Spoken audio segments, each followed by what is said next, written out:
Prabowo menyebut semua kandidat di Pilpres berteman dan semua paslon adalah anak bangsa. Ganjar juga menyebut akan ada saatnya rangkul-merangkul menjadi kekuatan bangsa.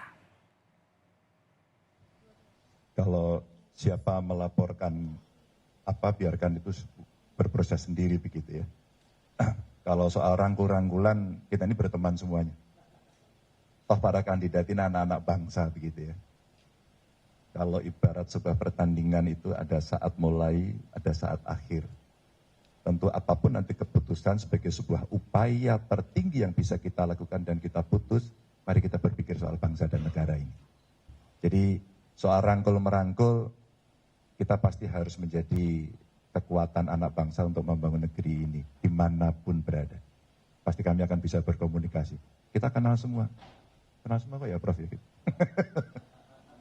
Teman baik.